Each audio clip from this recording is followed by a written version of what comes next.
Jim met with Beyond Stillness 9 times to articulate and publicly share this story of wisdom, purpose, connection, and hope.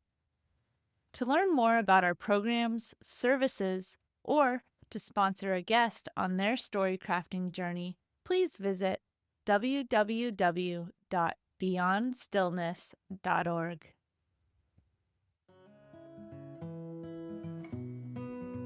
Today, we welcome guest Jim Dana, who takes us on an honest exploration of how a stroke nearly 3 decades ago reshaped his sense of self, guided by an inner voice that evolved over time.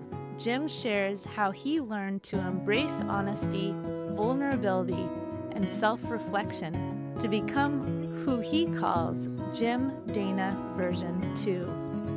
Join us as he shares his journey navigating uninvited emotional outbursts, discovering unexpected gratitude, and choosing every day to grow into a better version of himself. Thank you for joining us for Part 1, Jim Dana's Story. Beyond Stillness, Stories After Stroke is made possible by our guests and tax-deductible donations from friends and listeners like you. Join us in empowering stroke survivors with stories of wisdom, purpose, connection, and hope at www.beyondstillness.org. Hello and welcome to Beyond Stillness, Stories After Stroke. Stroke offers a powerful, life-changing shift in perspective. Each colorful memory creates a parable for life's greater teachings, a compass for journeys ahead, and inspired wisdom for unique growth. Beyond Stillness offers a moment of pause for storytelling and reflection. Ultimately, we create a welcoming environment that reveres the moment beyond stroke's paralysis. Still moments unite humanity and divinity. I'm your host, Molly Bucola. As we begin today, we take a moment of pause, a moment to honor the way wisdom has emerged through recovery.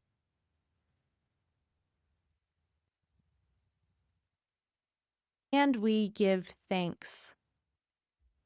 Now, Jim Dana's story. My Danish friend likes to say that you live life looking forward, but you understand life looking backwards. Looking backwards, I now understand that Jim Dana version 2 is a different person than Jim Dana version 1. Jim Dana version 1 was stubborn and determined, and he really helped me get through my stroke recovery, especially getting me back to my career. But my stroke had also changed me in ways that I wasn't very happy with. Emotional outbursts of anger and frustration topped the list. Slowly, I began to realize that Jim Dana version 1 wasn't ready to change, but that I was. So here I am. Jim Dana version 2 is religious. Version 1 was not. Jim Dana version 2 cries.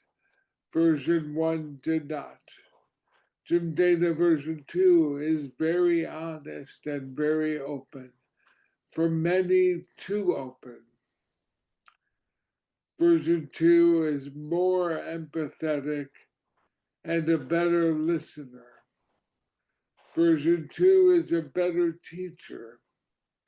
He can't use the blackboard, he can't walk around the classroom, and he can't speak very loudly, but he learned new and better ways to connect with his students.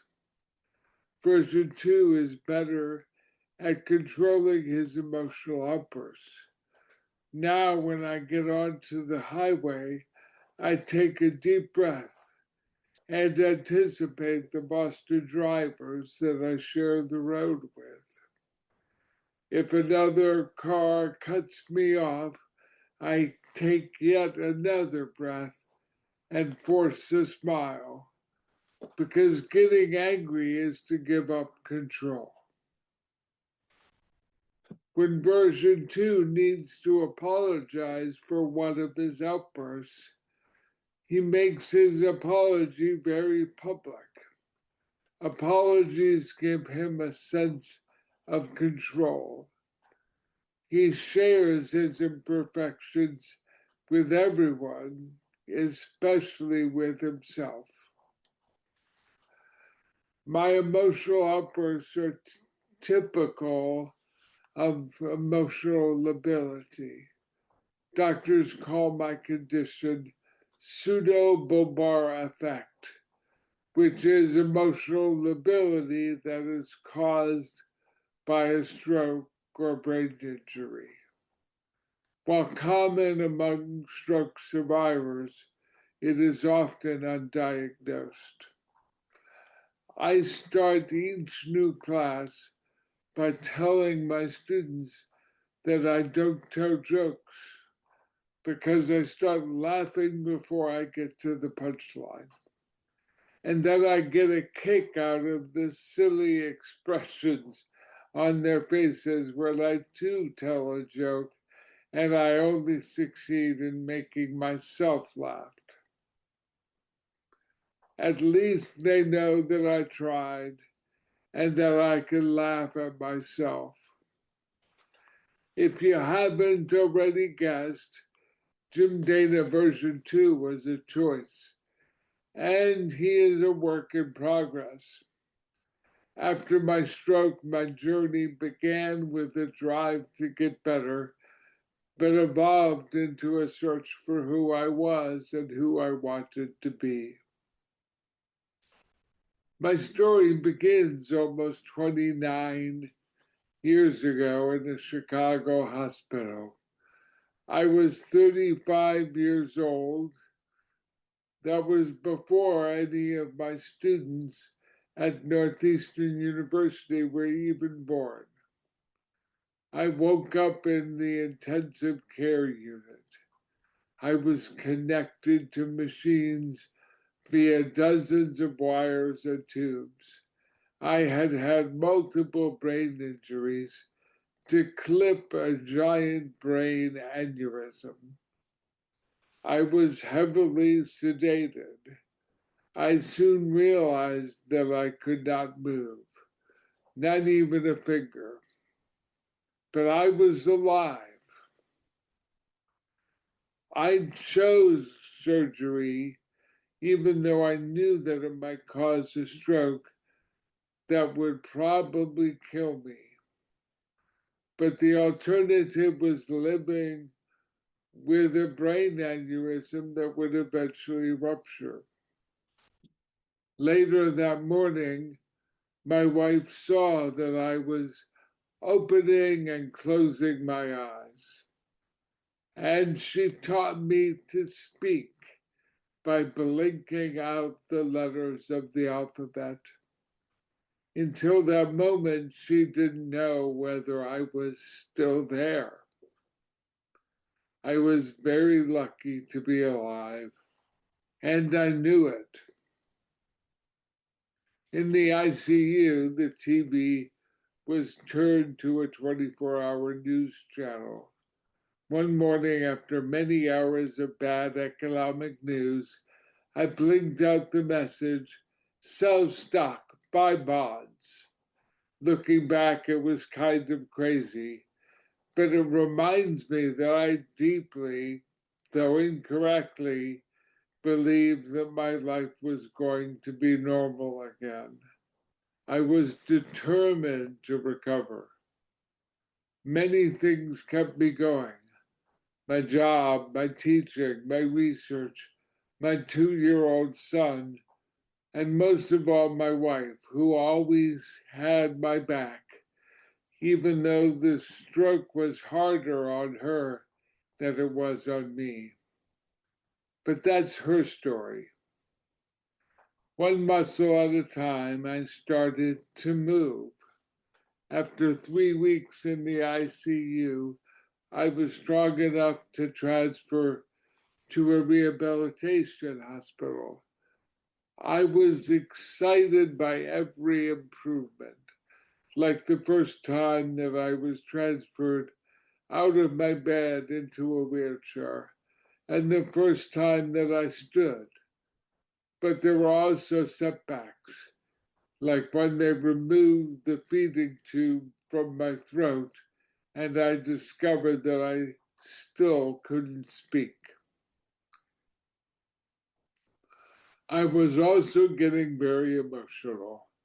Both conscious and unconscious emotions bubbled up in short outbursts, and for me, often came with involuntary arm and leg movements. Even in the first few weeks after my stroke, I was laughing and crying uncontrollably. I remember visits from my friends and colleagues that made me cry because I was so touched that they had come. I also remember Christmas carolers going from room to room singing to patients.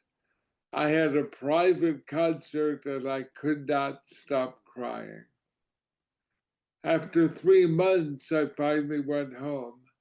And after 2 more years of therapy and receiving orthotics to help me walk and speak, I finally returned to work. I was teaching a small class, but I was back. I had a lot to enjoy at home also. I read the Harry Potter books to my son when he was 6. It was hard work, and the books made me very emotional, but I loved it. The physical part of my recovery was a full-time job for 2 years.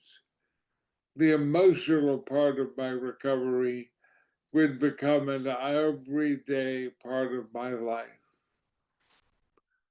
Some of you may know the author Parker Palmer, who wrote many books, including one called Let Your Life Speak. He writes about the temptation to be something other than who we are.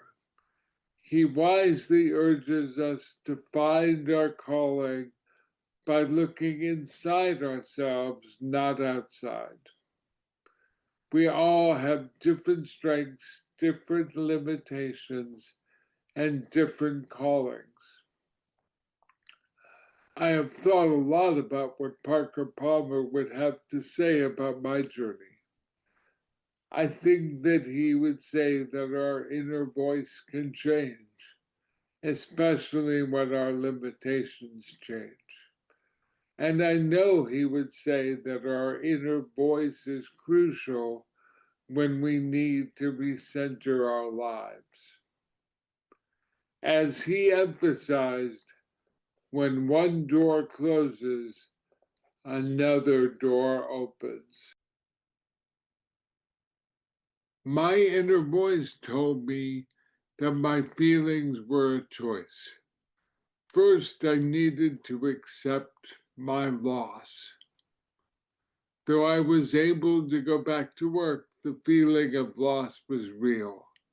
Strokes are a hard type of loss because we are constantly reminded of what we lost, of what we can no longer do. Jim Dana version 1 was not good at expressing his feelings. I didn't want to burden others with them. Instead, I tried to bury them.